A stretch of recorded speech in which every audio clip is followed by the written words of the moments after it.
저는 한은정, 62입니다. 남편이 세상을 떠난 뒤 제 삶은 아주 천천히 무너져 내렸습니다. 아침에 눈을 떠도 의미가 없었고, 밤에 불을 끄고 누워도 제 안에는 텅 빈 구덩이만 남아 있었습니다. 아이들과도 멀어졌습니다. 장남과는 말다툼 이후로 연락이 뜸했고, 막내딸은 늘 밝은 말투로 전화를 끊었지만 마음의 거리는 점점 멀어졌습니다. 집에 혼자 앉아 있으면 가끔 제 숨소리밖에 들리지 않는 것 같았습니다. 하루 종일 말 한마디도 하지 않고 지낸 날도 있었죠. 그러던 어느 날 권사님이 찾아와 영성훈련을 권하셨습니다. 저는 차갑게 말했죠. 저는 하나님이 저를 버렸다고 생각해요. 그런데 그 말을 하고 난 뒤 제 스스로 놀랐습니다. 나는 지금 누구에게라도 살려달라고 말하고 싶은 사람인가? 그날 밤 마지막 힘을 쥐어짜듯 영성훈련 등록서를 작성했습니다. 훈련 첫날 밝은 얼굴의 사람들 사이에서 저는 완전히 이방인 같았습니다. 구석 자리에 앉아 조용히 숨만 쉬고 있을 때 휠체어가 제 쪽으로 천천히 다가왔습니다. 그분이 박철수 목사님이셨습니다.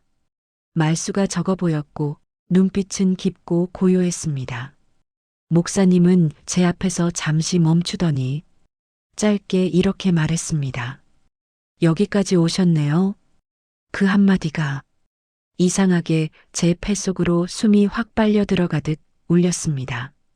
누구에게도 인정받지 못하던 시간 속에서 왔다는 사실 하나로 제가 존재하는 것처럼 느껴졌습니다. 하지만 저는 그날 묵상 시간 내내 집중하지 못했습니다. 머리는 복잡하고 눈은 뜨겁고 가슴 안에서 오래 눌려있던 감정이 천천히 튀어나오고 있었습니다. 둘째 날 박철수 목사님은 강단 앞에 휠체어를 세운 뒤 아무 설명도 하지 않고 조용히 말씀하셨습니다. 지금 당신들 마음은 과거에 있나요? 아니면 실제적인 현재에 있나요? 네 글자. 실제적인 현재. 그 단어들이 제 가슴을 세게 쳤습니다. 저는 순간 숨이 막혔습니다. 나는 과거에 갇혀 있었구나. 남편의 마지막 순간 자녀들에게 상처 준 말들, 그 죄책감과 후회 안에서만 살아왔구나. 묵상 시간이 시작되자 더는 가슴속 덮개를 눌러둘 수 없었습니다. 남편을 원망했던 기억, 마지막에 화를 내고 돌았던 제 모습, 자녀들에게 차갑게 굴었던 순간들, 모든 게 한꺼번에 튀어올랐습니다. 눈물이 갑자기 쏟아졌습니다. 참으려고 했지만 도저히 멈출 수가 없었습니다. 그때 목사님이 제 쪽을 잠시 보시더니 짧게 한마디 하셨습니다. 흘러야 합니다. 그 단단한 목소리에 저는 더 크게 울기 시작했습니다. 그 울음은 부끄러운 울음이 아니라 갇혀있던 어떤 문이 열리는 소리 같았습니다. 개인 상담 시간, 저는 떨리는 마음으로 목사님 앞에 앉았습니다. 목사님은 제 얼굴을 잠시 보더니 아무 말도 하지 않고 기다렸습니다. 제가 먼저 입을 열었습니다. 목사님, 저는 제 인생이 너무 부끄럽습니다. 남편에게도 아이들에게도 저는 참 많이 잘못했습니다. 목사님은 고개를 들고 저를 똑바로 보시더니 짧게 말씀하셨습니다. 그건 버려야 할 짐입니다. 저는 멍해졌습니다. 죄책감이 제 삶의 전부라고 여겼는데 그걸 짐이라고 단정해 주셨습니다. 짐은 하나님이 드십니다. 저는 그 말을 평생 들은 어떤 말보다 깊게 받아들였습니다. 그날 이후 저는 조금씩, 아주 조금씩 숨이 트이기 시작했습니다.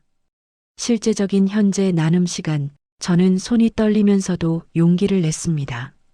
저는 제 상처를 붙잡고 살았습니다. 가족보다 더 말하는 순간 숨이 차올라 말이 이어지지 않았습니다.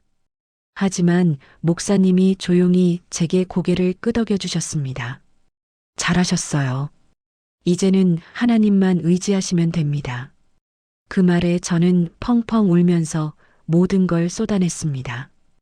분노, 죄책감, 후회, 미움, 그리고 울음이 잦아들 무렵 제 마음 한가운데 아주 조용한 평안이 내려앉았습니다.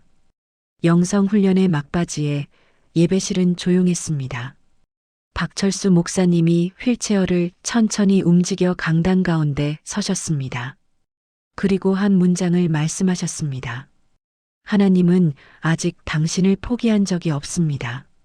그 순간 저는 숨을 들이마시지도 못했습니다. 그 말이 제 속 깊은 곳, 가장 어두운 곳을 정확히 찌르고 들어왔습니다. 남편을 잃고 가족과 멀어지고 하나님마저 떠났다고 믿었던 제게 포기하지 않았다는 그 한마디는 곧 제 영혼을 깨우는 울음소리처럼 들렸습니다. 저는 자리에서 조용히 엎드려 울었습니다. 그날 저는 다시 살아났습니다. 훈련을 마치고 저는 장남에게 전화를 걸었습니다. 아들아, 엄마가 미안하다. 아들은 잠시 침묵하더니 엄마, 우리 다시 얘기해요. 라고 말해줬습니다. 막내딸도 제 메시지에 오랜만에 따뜻한 답을 보내주었습니다. 예배에 다시 나가기 시작했고 집에 들어서면 이전과 달리 공기가 따뜻하게 느껴졌습니다. 아직 훈련이 부족하지만 앞으로의 저는 실제적인 현재 하나님과 새로운 삶을 살아가려 합니다. 긴 이야기 들어주셔서 감사합니다.